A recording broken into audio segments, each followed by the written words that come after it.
ஆண்டவரும் அருமை இரட்சகருமான இயேசு கிறிஸ்துவின் இனிதான நாமத்தினாலே ரேமா எவாஞ்சலிக்கல் மிஷன் சார்பாக உங்களுக்கு என் வணக்கங்களையும் வாழ்த்துக்களையும் கூறிக்கொள்ளுகிறோம். பிரியமானவர்களே, ரேமா டிவி நிகழ்ச்சிகளுக்காக நீங்கள் ஜெபித்து கொள்ளுங்கள். தொலைக்காட்சியிலே, இணையதளத்திலே, கூகுள் ஸ்டோர் ஆப் மூலமாக ரேமா டிவி என்கிற தலைப்பிலே யூடியூப் சேனல் எல்லாவற்றின் வழியிலும் ஆண்டவருடைய அன்பை, ஆண்டவருடைய வார்த்தைகளை, சத்தியத்தை பேசி கொண்டிருக்கிறோம். மிகுந்த பிரயாசத்தோடு இவைகளை தயாரிக்கிறோம். அதற்காக நீங்கள் ஜெபித்துக் கொள்ளுங்கள். ஆண்டவர் ஊழியத்தின் எல்லா காரியங்களையும் பொறுப்படுத்திக் கொள்ளும்படி எங்களுக்காக நீங்கள் ஜெபித்துக் கொள்ளுங்கள். ஒவ்வொரு வாரமும் வார இறுதி நாட்களிலே திருச்சபைகளுக்குள்ளே சென்று ஆண்டவருடைய வார்த்தைகளை பிரசங்கிக்கிறோம். வட இந்திய பகுதியிலே, குறிப்பாக கோயா இன மக்களுக்கு நடுவிலே ஊழியத்தை செய்ய நாங்கள் ஆயத்தப்பட்டு கொண்டிருக்கிறோம். இவர்களுக்காக நீங்கள் உங்களுடைய தனி ஜெபங்களிலே ஜெபித்துக் கொள்ளுங்கள். இப்பொழுதும் ஆண்டவருடைய வார்த்தைக்குள்ளாய் செல்லும் முன்பாக ஒரு நிமிடம் நாம் ஜெபிப்போமா? எத்துன்ப நேரத்திலும் ஆறுதல் உனக்களிப்பா, எத்துன்ப நேரத்திலும் ஆறுதல் உனக்களிப்பா, என்றுணர்ந்து நீ இயேசுவை நோக்கினால் எல்லையில்லா இன்பம் பெற்றிடுவாய். இயேசு அழைக்கிறார், இயேசு அழைக்கிறார், ஆவலாய் உன்னை தம் கரங்கள் நீட்டி இயேசு அழைக்கிறார். அன்பு நிறைந்த எங்கள் பரலோக பிதாவே, இந்த அருமையான செய்தி வேளைக்காய் நன்றியோடு நாங்கள் துதிக்கிறோம். அப்பா, தேவனாகிய கர்த்தர் எங்கள் நடுவிலே பெரியவராய் இருந்து ஆண்டவருடைய வார்த்தைகளை எங்களுக்கு தரும்படியாக நாங்கள் மன்றாடுதலோடு ஜெபிக்கிறோம். என்னோடும் எங்களோடும் நீர் பேசும், ஆசீர்வதியும், துதிகன மகிமை எல்லாவற்றையும் எடுத்துக்கொள்ளும். இயேசு கிறிஸ்துவின் இன்ப நாமத்தில் ஜெபிக்கிறோம் எங்கள் அருமை பிதாவே. ஆமேன், ஆமேன். பிரியமானவர்களே, ஆண்டவருடைய வேதம் சொல்லுகிறது, அப்போஸ்தலர் 2ஆம் அதிகாரம் 21வது வசனத்திலே, அப்பொழுது கர்த்தருடைய நாமத்தை தொழுது கொள்ளுகிறவன் எவனோ அவன் ரட்சிக்கப்படுவான். ஆண்டவருடைய நாமத்தை தொழுது கொள்ளுதல், ஆண்டவருடைய நாமத்தை அல்லது ஆண்டவரை நாம் ஆராதிப்பதும், அவரை சேவிப்பதும், அவருக்கே வேலை செய்வதும், அவரையே சார்ந்திருக்கிற உங்களையும் என்னையும் அவர் விடுவித்து காப்பாற்றுகிறார். அவருடைய நாமத்தை தொழுது கொள்ளுகிற எந்த ஒரு மனிதனையும் அவர் கைவிடுவதே இல்லை. ஆகவேதான் அப்போஸ்தலர்களுக்கு அப்போஸ்தலர் நடவடிக்கையின் புஸ்தகத்திலே லூக்கா அதை எழுதுகிறார். அப்பொழுது கர்த்தருடைய நாமத்தை தொழுது கொள்ளுகிறவன் எவனோ அவன் ரட்சிக்கப்படுகிறான், காப்பாற்றப்படுகிறான். தானியேல் தீர்க்க தரிசன புஸ்தகத்திலே 3ஆம் அதிகாரத்திலே ஒரு சம்பவம் இருக்கிறார். 3ஆம் அதிகாரம் 17வது வசனத்தை உங்களுக்காக நான் வாசிக்கிறேன். நாங்கள் ஆராதிக்கிற எங்கள் தேவன் எங்களை தப்புவிக்க வல்லவராய் இருக்கிறார். அவர் எரிகிற அக்னி சூளைக்கும் ராஜாவாகிய உம்முடைய கைக்கும் நீங்களாக்கி விடுவிப்பார். விடுவிக்காமல் போனாலும் நாங்கள் உம்முடைய தேவர்களுக்கு ஆராதனை செய்வதும் இல்லை, நீர் நிறுத்தின பொற்சிலையை பணிந்து கொள்வதும் இல்லை என்கிறது ராஜாவாகிய உமக்கு தெரிந்திருக்க கடவது என்றார். ஆச்சரியமான ஒரு வசனம். மரணத்தின் விளிம்பிலே நின்று கொண்டிருக்கிறார்கள். எந்த நேரமும் ராஜா அவர்களை தூக்கி செங்கல் சூளைகளை தூக்கி வீசுவதற்கு தயாராக இருக்கிறார்கள். அந்த இடத்திலே வைத்துக்கொண்டு இந்த ராஜா கேட்கிறார், இந்த 3ஆம் அதிகாரத்தை வாசித்து பார்த்தால் ராஜாவாகிய நெபுகாத் நேச்சார் என்று வரும். யார் இந்த நெபுகாத் நேச்சார்? The first dictator of the world. உலக வரலாற்றிலே ராஜ்யங்கள் ராஜாக்கள் தோன்றின அந்த காலங்களிலே ஒரு பெரிய கொடுங்கோல் ஆட்சியாளனாக இருந்த மனிதர் நேபுகாத் பாபிலோனின் ராஜா. இஸ்ரவேல் தேசம் உடைந்து சிதைந்து அங்கே யூதா தேசம் என்றும் இஸ்ரவேல் தேசம் என்றும் பிரிந்தது. இஸ்ரவேல் தேசம் உலகம் முழுவதும் சிதறடிக்கப்பட்டது. அசீரியர்களுக்கு அடிமையாகி போனார்கள். யூதா தேசம் பாபிலோனுக்கு அடிமையாகி போனார்கள். அந்த தேசத்தை பாபிலோன் ராஜாவாகிய நெபுகாத் நேச்சார் கைப்பற்றி அந்த யூதா தேசத்தில் உள்ள வாலிபர்கள், திறமைசாலிகள், இளம் வயதினர் எல்லாரையும் சிறைப்பிடித்து பாபிலோன் கொண்டு வந்து விட்டார். வயதானவர்களை, முதிர்ந்தவர்களை அந்த தேசத்திலே அப்படியே பைத்தியமாய் விட்டுவிட்டு இளைஞர்களையும் வாலிபர்களையும் திடகாத்திரம் உள்ளவர்களையும் தங்கள் இராணுவத்திற்காக பலவிதமான பணிகளுக்காக கொண்டு வந்தார். அதிலே வந்தவர்கள் தான் தானியேல், ஷாத்ராக், மேஷாக், ஆபேத்நேகோ. தானியேல் முதல் மந்திரியாய் மாறினான். பாபிலோன் தேசத்தில் சீஃப் மினிஸ்டராக இருக்கிறார், உயர்ந்த பதவி. ஷாத்ராக், மேஷாக், ஆபேத்நேகோ அதிகாரிகளாக இருந்தார்கள். பாபிலோன் தேசத்தில், அந்நிய தேசத்தில் அவர்கள் ஆபீசர்ஸாக இருந்தார்கள். திறமைசாலிகளை எல்லாம் தனக்கு வேலைக்கு வைத்து கொண்டார். நாட்கள் போய்கொண்டே இருக்கிறது. திடீரென்று இந்த மன்னனுக்கு ஒரு ஆசை. தன்னை போலவே ஒரு சிலையை செய்து இதை கடவுளாக எல்லாரும் வழிபட வேண்டும் என்று ஒரு சட்டம் இயற்றினார். 30 சம வெளியிலே கொண்டு போய் அந்த பொற்சிலையை நிறுத்தி வைத்துவிட்டு கிண்ணறம், நாதசுரம், எக்காலம் துணிக்கும் பொழுது தேசத்து ஜனங்களெல்லாம் அந்த சிலையை விழுந்து பணிந்து கொள்ள வேண்டும். சட்டம் வந்த பொழுது எல்லாரும் செய்தார்கள். ஆனால் தேவ மனிதர்கள் இந்த 4 பேர் இந்த சிலையை வணங்கவில்லை. இதை உடனே அதிகாரிகள் ராஜாவின் கவனத்துக்கு கொண்டு செல்லுகிறார்கள். ராஜா, நீ நிறுத்தின சிலையை சில எபிரேய வாலிபர்கள் வணங்க மறுக்கிறார்கள் என்று வார்த்தை வந்த பொழுது, யார் அவர்கள் கொண்டு வாருங்கள் என்று சொன்ன பொழுது 3 வாலிபர்களை, எபிரேய வாலிபர்களை நேபுகாத் நேச்சாருக்கு முன்பாய் நிறுத்துகிறார்கள். அரசன் பெரிய கொடுங்கோல் ஆட்சியாளர். அவன் முன்னால் யாரும் நின்று பேச முடியாது. ஆனால் இந்த 3 வாலிபர்களும் தைரியமாய் பேசுகிறார்கள். இந்த ராஜா கேட்கிறான், ஏனென்றால் அது முடியாட்சி.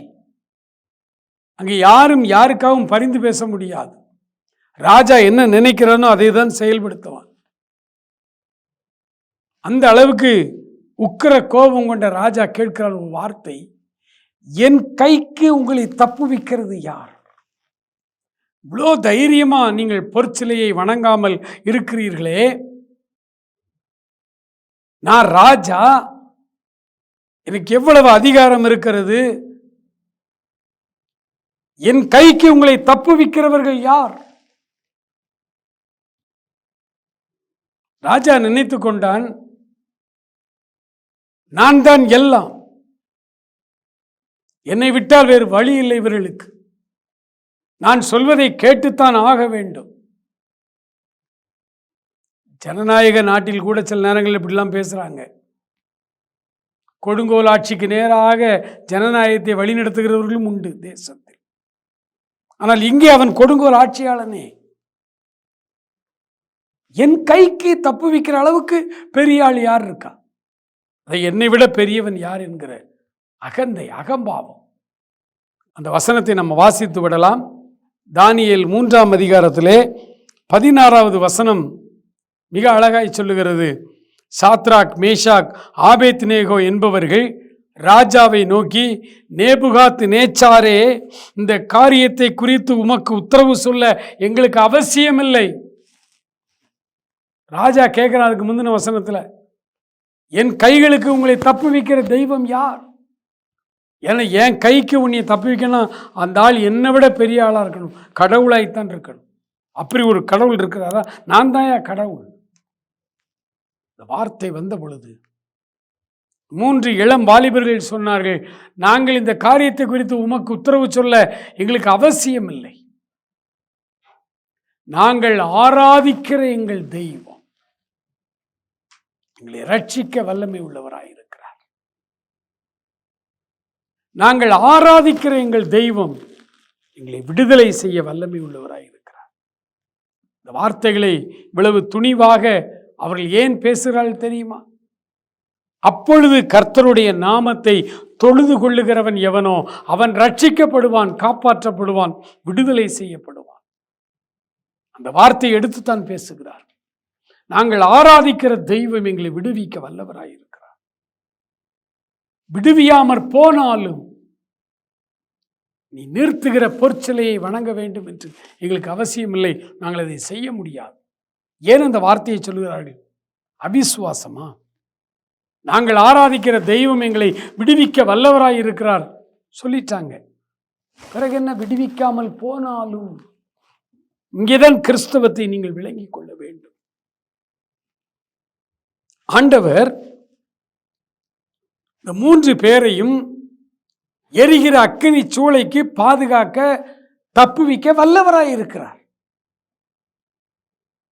ஆனால் சில நேரங்களிலே அவர் அப்படி விடுவிக்காமல் போனாலும் என்ற வார்த்தையை இவர்கள் ஏன் சொல்லுகிறார்கள்?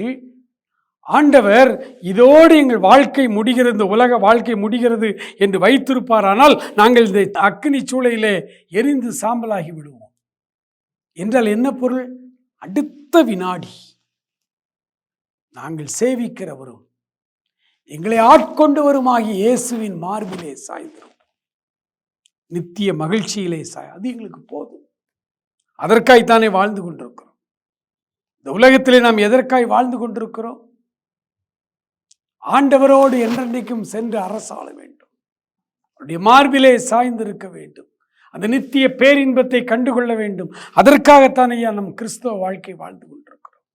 ஆகவேதான் முதல் நூற்றாண்டு திருச்சபையிலே ரோம அரசாங்கத்துக்கு எதிராய் கிறிஸ்தவர்களை அவர்கள் மிருகங்களுக்கு இரையாய் அவர்கள் அங்கே போட்ட பொழுது வேதம் சொல்லுகிறது, எபிரேயர் 11ஆம் அதிகாரத்தின் இறுதி பகுதியில் அவர்கள் விடுதலை பெற சம்மதியாமல் வாதிக்கப்பட்டார்கள், பட்டயத்திற்கு இரையானார்கள், சிங்கங்களுக்கு நடுவே தூக்கி போடப்பட்ட சிங்கங்கள் அவர்களை பீறி போட்டது. அவர்கள் விடுதலை பெற சம்மதியாமல் வாதிக்கப்பட்டார்கள். ஏன்னா அவங்களுக்கு தெரியும், இந்த வாதனை, இந்த வேதனை, இந்த வாழ்வு முடிகிற, ஒருவேளை சிங்கம் என்னை அடித்து பீறி போடுமானால் அடுத்த வினாடி ஆண்டவருடைய மார்பிலே சென்று சாய்ந்திருப்பேன். எதற்காய் வாழ்ந்தேனோ, எந்த அச்சீவ்மெண்ட்டுக்காக, எந்த கோலுக்காக நான் வாழ்ந்தேனோ அந்த கோலை நான் சென்று அடைவேன், ஆண்டவரோடு நான் சென்று விட. ஆகவே தான் இந்த வார்த்தையை அவர்கள் சொன்னார்கள். அதுவும் விசுவாசமான வார்த்தை தான். விடுவிக்காமல் போனாலும் நடந்தது என்ன? 3 வாலிபர்களையும் பார்த்தவுடன் இந்த வார்த்தையை சொன்ன நேபுகாத்நேச்சருக்கு கடும் கோபம் உண்டது.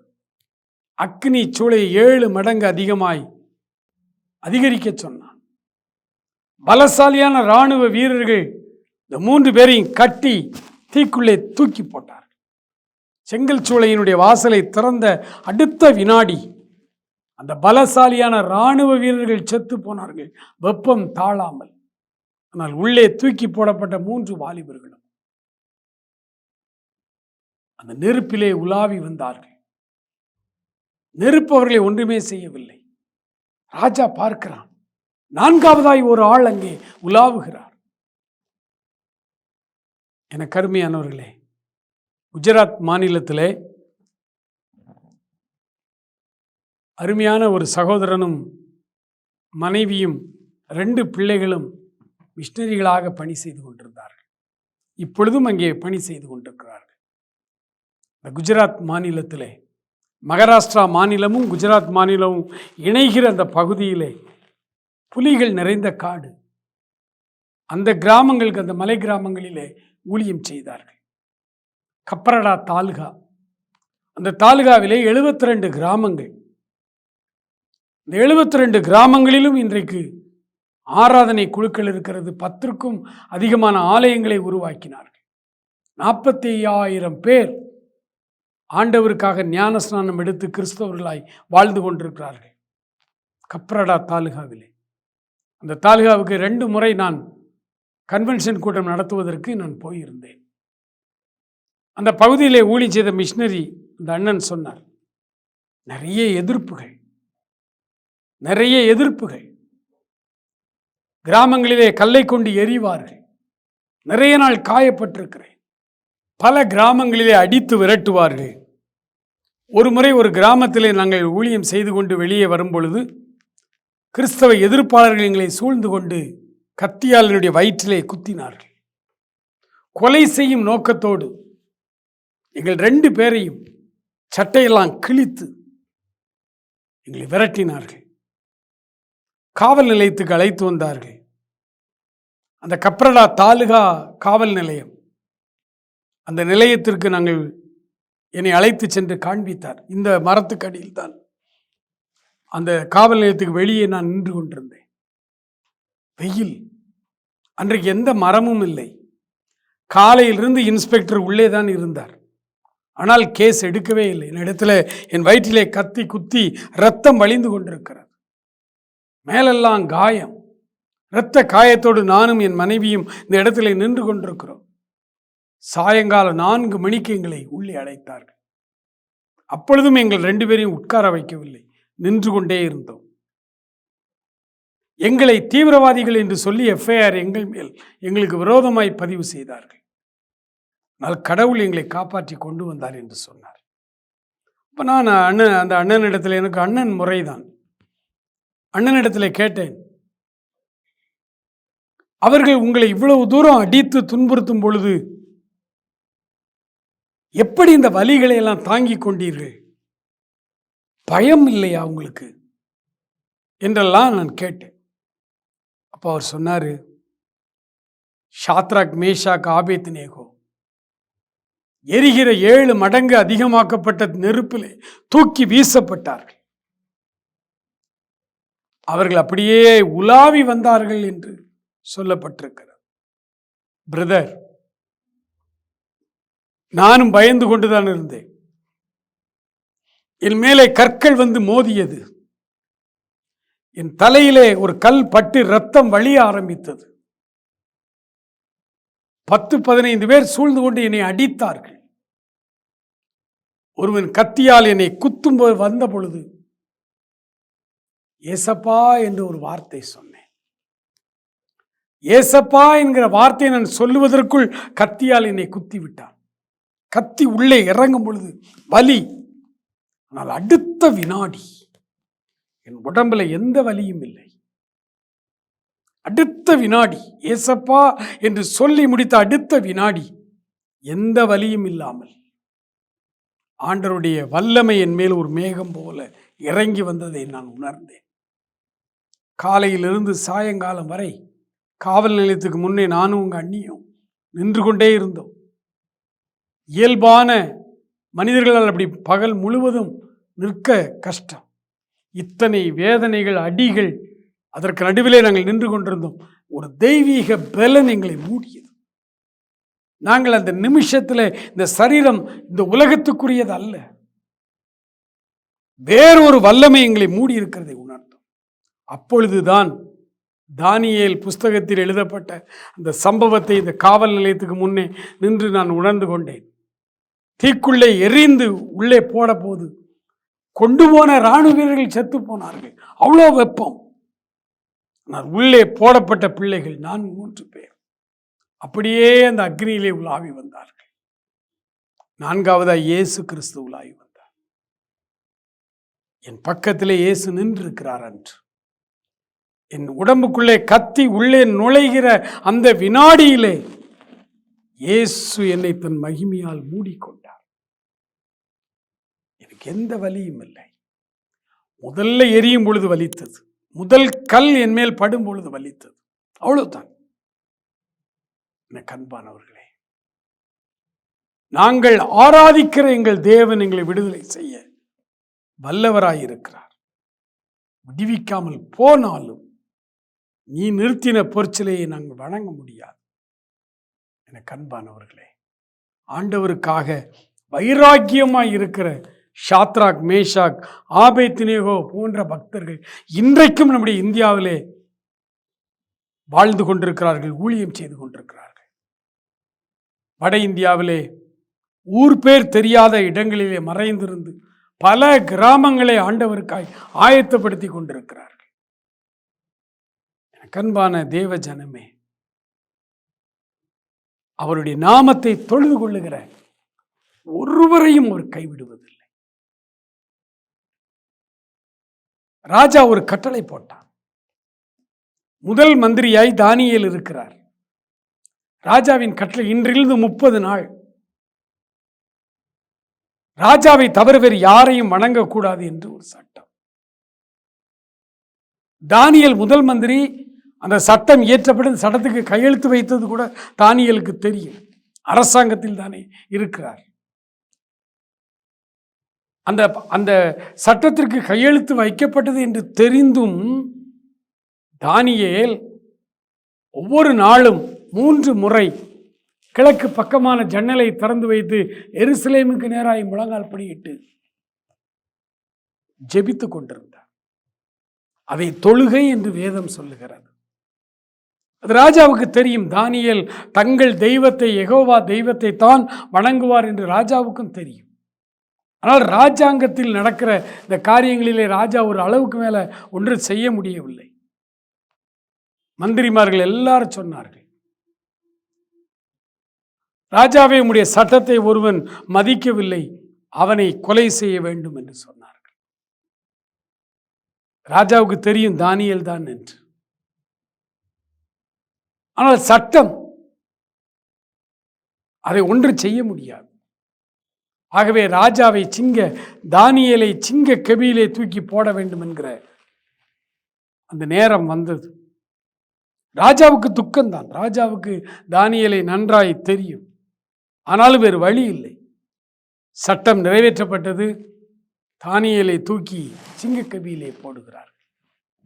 சிங்கக்கபியிலே அவனை தூக்கி போடும் முன்பாக சிங்கங்கள் பசியோடு கீழே இருக்கிறது. சிங்கக்கபியிலே அவனை போடுவதற்கு முன்பாக ராஜா தானியேலை பார்த்து ஒரு வார்த்தை சொல்லுகிறார். தானியேலே, நீ ஆராதிக்கிற தெய்வம் உன்னை தப்புவிப்பார். அந்த ராஜாவுக்கு எவ்வளவு விசுவாசம் பாருங்கள். ஏன்னா ராஜா கவனித்துக் கொண்டே இருக்கிறார். இந்த தானியேல் என்ன நடந்தாலும் தன் தெய்வத்தை நோக்கி 3 நேரம் ஜெபிக்கிறார் என்றால் அந்த தெய்வம் அவனை கட்டாயம் காப்பாற்றுவார் என்று ராஜா நம்பினான். தூக்கி செங்க கபியிலே போட்டார்கள். இரவு முழுவதும் ராஜா தூங்கவில்லை. ஏனென்றால் பல நாட்கள் பசியோடு இருக்கிற சிங்கத்தை தான் அப்படி வச்சிருப்பாங்க. உள்ள தூக்கி இறைய போட்ட உடனே சிங்கம் அடித்து பீறிவிடும். ராஜா நம்பினான் கடவுள் இவனை காப்பாற்றுவார் என்று. ஆகவே இரவு முழுவதும் தூக்கம் வராமல் தவித்துக் கொண்டிருந்த ராஜா அதிகாலையிலே சிங்கக்கபிக்கு முன்னால் போய் நின்று மகா துயர சத்தமாய், தானியேலே, நீர் ஆராதிக்கிற தெய்வம் உன்னை விடுதலை செய்ய வல்லமை உள்ளவராய் இருந்தாரா? உள்ளே இருந்து தானியேல் சொல்லுகிறார். உள்ளே இருந்து தானியேல் சொல்லுகிறார், ராஜாவே, நான் கர்த்தருக்கு முன்பாகவும் உமக்கு முன்பாகவும் ஒரு தவறும் செய்யவில்லை. ஆகவே கடவுள் தம்முடைய தூதனை அனுப்பி சிங்கங்களின் வாயை கட்டி போட்டார். சரித்திரத்திலே இயற்கை உலகத்திலே நடைபெறக்கூடாத ஒரு சம்பவம் நடந்தது. பசியோடு இருந்த சிங்கங்கள் அமைதலாய் தானியேலை பார்த்து கொண்டே இருந்தது. ஒரு சிங்கம் கூட அவனை சேதப்படுத்தவில்லை. நீங்கள் ஆராதிக்கிற தெய்வம், என் அன்பு சகோதரனே, சகோதரியே, நீ ஆராதிக்கிற தெய்வம் உன்னை விடுதலை செய்ய வல்லமை உள்ளவராயிருக்கிறார். தைரியமாயிருங்கள். சிங்கத்தை போல பிரச்சனை உன்னை நோக்கி வரலாம். அக்னி ஜுவாலை போன்ற செங்கச்சூளை அக்னி போல உனக்கு பிரச்சனை வரலாம். நீ தெய்வத்தை ஆராதிக்கிறது உண்மையானால், நீ அவரை மெய் மனதோடு தொழுது கொள்கிறது உண்மையானால், அவருக்கு உன் வாழ்க்கையிலே நீ முதலிடத்தை கொடுத்து வைத்திருப்பது உண்மையானால், வேதம் சொல்லுகிறது சிங்கங்கள் உன்னை ஒன்றும் செய்ய முடியாது, அக்னி உன்னை ஒன்றும் செய்ய முடியாது. வேடிக்கையான ஒரு சம்பவத்தை சொல்லுகிறேன். பல வருடங்களுக்கு முன்பு ராமநாதபுரம் மாவட்டத்திலே ஒரு சின்ன குக்கிராமம். அந்த கிராமத்திலே ஒரு குலசாமி கோயிலிலே ஒரு பூசாரி இருந்தார். ரொம்ப பக்திமான். அவரும் அவருடைய மனைவியும் பல வருடம் குழந்தை இல்லாமல் இருந்தார்கள். ஆனால் தன்னுடைய குலதெய்வத்திற்கு பூசாரியாக இருந்து அந்த பணியை கரெக்டாய் செய்து வந்தார். அந்த மார்க்கத்தின் மேலே, அந்த குலசாமியின் மேலே அவருக்கு மிகுந்த மரியாதை இருந்தது. பயபக்தியோடு இருந்தார். ஆகவே மனைவியை அழைத்து கொண்டு ஊர் ஊராய் ஒவ்வொரு கோயில் குளமாய் சென்று எங்களுக்கு ஒரு குழந்தை வேண்டும் என்று வேண்டிக் கொண்டார். காவடி எல்லாம் எடுத்தார். அப்படி திருச்செந்தூர் கோயிலிலே வந்து வேண்டிக் கொண்டார். மறு வருடம் அவருக்கு ஒரு குழந்தை பிறந்தது. ஒரே குழந்தை, ஆம்பளை பிள்ளை. ஆகவே அந்த குழந்தைக்கு திருமுருகன் என்று பெயர் வைத்தார். முருகன் கோயிலிலே வந்து நான் வேண்டிக் கொண்டதினால் எனக்கு கடவுள் கொடுத்த பெயர் என்று. திருமுருகன் செல்லமாய் வளர்க்கப்பட்டார். அவரும் வளர்ந்து பள்ளி படிப்பை முடித்துவிட்டு ராமநாதபுரம் அரசு கலைக்கல்லூரியிலே ஆங்கில இலக்கியத்திலே சேர்ந்தார். BA முதலாண்டு படித்துக் கொண்டிருந்த பொழுது ஆண்டவராக இயேசு கிறிஸ்துவை தூத்துக்குடியில் நடந்த ஒரு நற்செய்தி கூட்டத்திலே ஆண்டவரை ஏற்றுக்கொண்டார். ஆண்டவரை ஏற்றுக்கொண்டு மிகவும் ஆண்டவர் மேல் அன்பு கொண்டவராய் மாறினார். நண்பர்கள் வேத புத்தகத்தை பரிசீலித்தார்கள். இந்த வேதாகமத்தை வீட்டிலே கொண்டு வைத்து படிக்க ஆரம்பித்தார். அவருடைய தகப்பனார் கடும் கோபம் வந்தது. நீ சாமி பிள்ளைடா, எத்தனை ஆண்டு நானும் உங்க அம்மாவும் வேண்டாத கடவுள் சாமி இல்லை, அப்படி நீ சாமி பிள்ளைய பிறந்தவன், இந்த வெளிநாட்டு சாமி இந்த இயேசுவை நீ கும்பிடலாமா? அடித்தார், உதைத்தார். ஒரே மகன்தான், ஆனாலும் மத பிரச்சனை வீட்டுக்குள்ளே வந்தது. பைபிளை கிழித்து போட பல முறை அவர் வந்த பொழுது பைபிளை நெஞ்சோடு அணைத்து கொண்டார் திருமுருகன். இன்றைக்கும் அந்த திருமுருகன் ஊழியம் செய்து கொண்டிருக்கிறார்.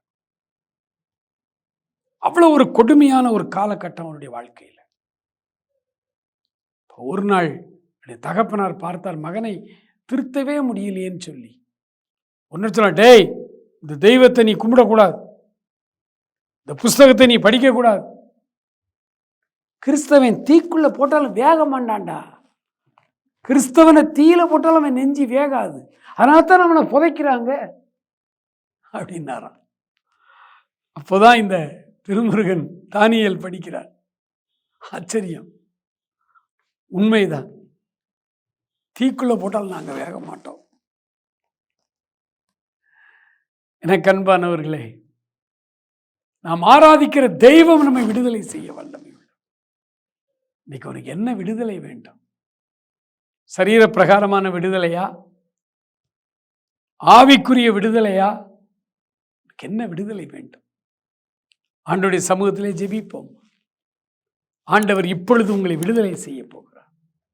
மகா இரக்கமுள்ள எங்கள் ஆண்டவரே, நன்றி நிறைந்த உள்ளத்தோடு உம்மை நாங்கள் துதிக்கிறோம், ஸ்தோத்தரிக்கிறோம். அப்பா, தேவனாகிய கர்த்தருடைய கரம் எங்கள் மேல் அமர்ந்திருக்கிறபடியினால், ஆண்டவரே, நீர் உம்முடைய பிள்ளைகளை விடுதலை செய்ய போகிறபடியினால் நன்றியோடு நன்றியோடு நன்றியோடு உம்மை நாங்கள் துதிக்கிறோம், ஸ்தோத்தரிக்கிறோம். அப்பா, நாங்கள் ஆராதிக்கிற தெய்வம் எங்களை விடுதலை செய்ய வல்லவர். நாங்கள் ஆராதிக்கிற தெய்வம் எங்களை விடுதலை செய்ய வல்லவர். விடுவிக்காமல் போனாலும் நாங்கள் உம்முடைய சமூகத்திற்கு வருவதற்கு ஆயத்தமாயிருக்கிறோம். இப்பொழுதே எங்களுக்கு தேவையான விடுதலைகளை நீர் தரும்படிக்கு உம்மிடத்தில் மன்றாடுகிறோம். ஒவ்வொருவரையும் விடுதலை செய்யுங்கப்பா, ஒவ்வொருவரையும் விடுதலை செய்யுங்கப்பா. அக்கினி சூளை போன்ற பிரச்சனையிலே எங்கள் பிள்ளைகள் சிக்கி தவிக்கிறார்கள். அவர்களை இப்பொழுதே நீர் விடுதலை செய்யும்படியாய் ஜெபிக்கிறேன் ஆண்டவரே. சிங்க கவியிலே தூக்கி போட்டது போல அடுத்த ஆண்டவரே உமக்கு ஸ்தோத்திரம், மரணத்தின் விளிம்பிலே என் பிள்ளைகள் நின்று கொண்டிருக்கிறார்கள். நீர் அவர்களை இப்பொழுது விடுதலை செய்யும்படியாய் உம்மிடத்திலே மன்றாடுகிறோம் ஆண்டவரே. மனம் கசந்து அழுகிறோம் ஆண்டவரே. தயவாய் அவர்களை ரட்சித்து, தயவாய் அவர்களை நீர் விடுதலை செய்யும்படியாக நாங்கள் மன்றாடுகிறோம். தொடர்ந்து உம்முடைய பிள்ளைகளை ஆசீர்வதி. இக்கிருபைக்குள்ளே உம்முடைய செட்டையின் நிழலிலே அவர்களை வைத்துக் கொள்ளும் ஆண்டவரே. கர்த்தர் தாமே உம்முடைய நாமத்தை தொழுது கொள்ளும் நம்முடைய பிள்ளைகள் ஒவ்வொருவரையும் விடுதலை செய்யும். ஆசீர்வதி. இயேசு கிறிஸ்துவின் நல்ல நாமத்தில் ஜெபிக்கிறோம் எங்கள் அருமை பிதாவே. ஆமேன், ஆமேன். பிரியமானவர்களே, இந்த செய்தி உங்களுக்கு பிரயோஜனமாக இருந்திருக்கும் என்று ஆண்டவருக்குள் நம்புகிறோம். ஒவ்வொரு நாளும் அவரை தொழுது கொள்ளுகிற, அவரை ஆராதிக்கிற காரியங்களிலே உண்மையும் உத்தமமாய் நீங்கள் இருங்கள். ஆண்டவர் ஒவ்வொரு நாளும் உங்களை விடுதலை செய்கிறவராய் உங்கள் வாழ்க்கையிலே உங்கள் கூடவே அவர் இருக்கிறார். God bless you.